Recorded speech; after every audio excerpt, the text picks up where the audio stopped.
Hello everyone, मेरे channel online study hub में आपका स्वागत है।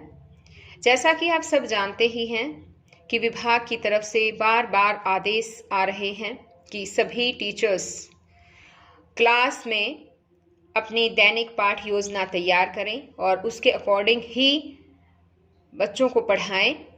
तो इसके लिए आज मैं जो है एक पाठ योजना लेकर आई हूँ। ये दैनिक पाठ योजना तैयार की है। तो देखिए आप सभी को भी किस तरह से दैनिक पाठ योजना तैयार करनी है वो सब इसमें समझाया जाएगा। सभी वीडियो को शुरू से लेकर अंत तक पूरी देखें और अगर आप अभी तक मेरे चैनल पर नए हैं तो मेरे चैनल ऑनलाइन स्टडी हब को सब्सक्राइब भी कर लें, साथ में दिए बेल आइकन को जरूर प्रेस कर लें ताकि आगे से मैं और भी जो भी वीडियो डालूं उसका नोटिफिकेशन आपके पास आ जाए और आपके पास मेरी वीडियो सबसे पहले पहुंच सके। तो देखिए शुरुआत करते हैं। दैनिक पाठ योजना 1 आज यहाँ से शुरुआत कर रहे हैं हम। सबसे पहले हमें अपने विद्यालय का नाम लिखना होता है। जैसे मैंने यहाँ पर लिखा है विद्यालय का नाम राजकीय प्राथमिक पाठशाला डारपुर, कक्षा 5th, अध्यापक का नाम श्रीमती पूनम, विषय गणित, अवधि यहाँ पर आपको टाइम पीरियड लिखना होता है, जैसे कि कितने टाइम का होगा आपका ये लेसन प्लान, आपको पढ़ाने में कितने मिनट लगेंगे। जैसे मैंने यहाँ लिखा है नियर अबाउट 40 मिनट। दिनांक आपको डेट भी लिखनी है, जिस तारीख का आप लेसन प्लान बना रहे हैं, जिस तारीख को आपको पढ़ाना है बच्चों को उसी दिन की यहाँ पर आप यहाँ डेट लिखेंगे।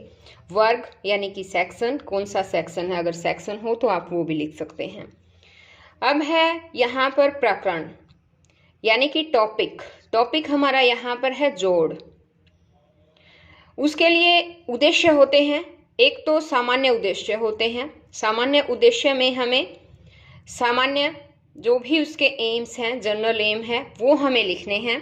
तो देखिए जैसे हमने लिखे हैं कि छात्रों में गणित विषय के प्रति रुचि उत्पन्न करना, छात्रों को दैनिक जीवन में गणित की उपयोगिता बताना, छात्रों की मानसिक शक्ति का विकास करना, छात्रों को गणित के नियमों से परिचित कराना और छात्रों को गणित के प्रश्नों को हल करना सिखाना। अब आगे आता है विशिष्ट उद्देश्य यानी कि स्पेसिफिक एम क्या है।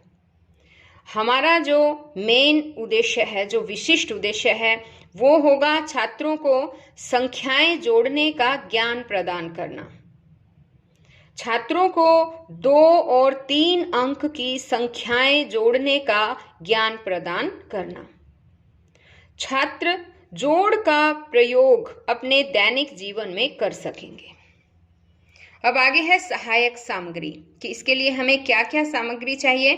तो उसके लिए है चौक, डस्टर, श्यामपट्ट, जोड़ का चार्ट, संकेतक आदि। और भी आप जो है सामग्री ले सकते हैं। जैसे कि आप सब जानते ही हैं स्कूल में हमारे पास मैथ की किट आई हुई है और उनमें से भी आप जो है गिनती के कार्ड ले सकते हैं। उनको संख्याओं के कार्ड लेकर उनको गिनना सिखा सकते हैं। तो यहाँ पर आप कार्ड भी लिख सकते हैं। पूर्व ज्ञान का मतलब होता है पहले से बच्चों को किस चीज़ का ज्ञान है। छात्रों को अंकों की सामान्य जानकारी है, यानी अंकों के बारे में उनको पता है कि अंक क्या होते हैं। अब आगे आएगी प्रस्तावना। प्रस्तावना में हमने इसे 3 पार्ट में बांटा है। पहला है कर्म संख्या।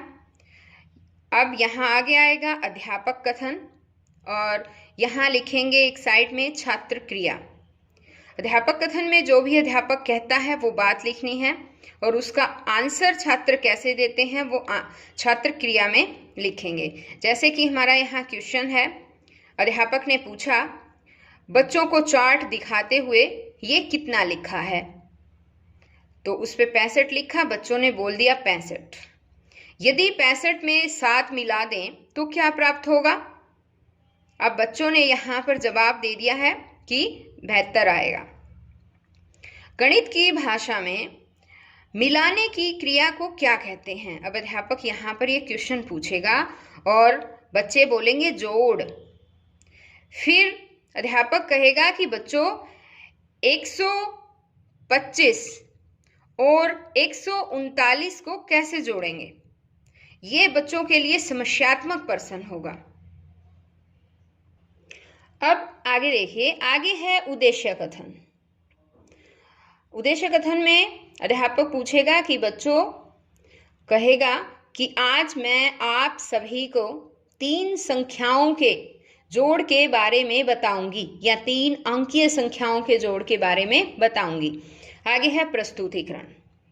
प्रस्तुतिकरण में भी हमने इसे कुछ पार्ट में बांट रखा है। पहला पार्ट है शिक्षण बिंदु, अध्यापक कथन, छात्र क्रिया, शिक्षण विधियां और यहाँ पर लास्ट में आएगा श्यामपट्ट कार्य।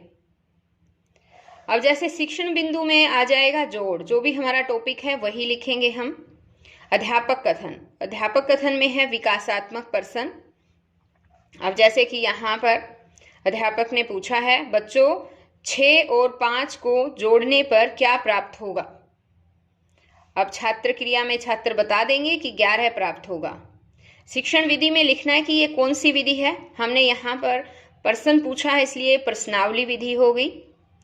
आगे है अध्यापक ने फिर पूछा कि 126 और 331 को जोड़ने पर क्या प्राप्त होगा। ये बच्चों के लिए समस्यात्मक प्रश्न है। अब आगे स्पष्टीकरण आएगा। स्पष्टीकरण में हमें ये बात स्पष्ट करनी है कि जो टॉपिक हम जोड़ करवा रहे हैं वो होता क्या है। सबसे पहले तो उसकी परिभाषा ही बच्चों को बतानी पड़ेगी। जैसे है 2 या 2 से अधिक संख्याओं के योग को जोड़ कहते हैं। ये अध्यापक बच्चों को अच्छी तरह से समझाएगा। ध्यानपूर्वक जो है छात्र इस बात को सुनेंगे और ये विधि व्याख्यान विधि होगी, क्योंकि यहाँ पर अध्यापक जो है व्याख्या कर रहा है और श्यामपट्ट पर साथ साथ लिखना भी है। जोड़ क्या होता है? 2 या 2 से अधिक संख्याओं के योग को जोड़ कहते हैं। अब साथ ही यहाँ पर जोड़ हम करवा रहे हैं तो बच्चों को जोड़ का चिन्ह भी बताना है हमें कि जोड़ का जो है ये चिन्ह होता है, और ब्लैक बोर्ड पर भी बच्चों को बता देना है, लिख देना है कि इस तरह से जो चिन्ह होता है वो जोड़ का होता है। अब आगे आता है आदर्श प्रश्न। अब यहाँ पर एक सवाल पूछा बच्चों से अध्यापक ने कि मोहन के पास 155 रुपए थे, उसे 221 रुपए और मिल गए, बताओ मोहन के पास अब कुल कितने रुपए हैं? तो इस सवाल को अध्यापक खुद बोर्ड पर हल करवाएंगे। बोध प्रश्न।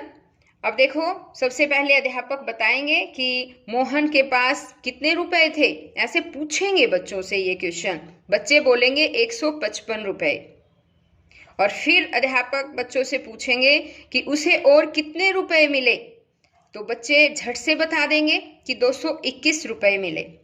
अब अध्यापक को क्या करना है? श्यामपट्ट पर ये सवाल हल करके बच्चों को दिखाना है कि मोहन के पास पहले कितने रुपए थे, 155 रुपए, बाद में मिले 221 रुपए, कुल रुपए कितने हो गए। तो कुल अगर जब भी पूछा होता है बच्चों तो वो जोड़ करना होता है। ये सब अध्यापक बच्चों को समझाएंगे और इस तरह से जो है वो जोड़ करके अध्यापक जो है दिखा देंगे बच्चों को। अब उसके बाद आता है मूल्यांकन प्रश्न। प्रश्न पूछा गया है यहाँ पर 105 में 27 जोड़ने पर क्या आएगा, तो ये जो है सवाल बच्चे खुद हल करके दिखाएंगे। राम के पास 26 पेन हैं और मोहन के पास 32 पेन हैं, दोनों के पास कुल कितने पेन हैं। तो ये सवाल जो है वो मूल्यांकन में इस तरह के सवाल हमें देने हैं।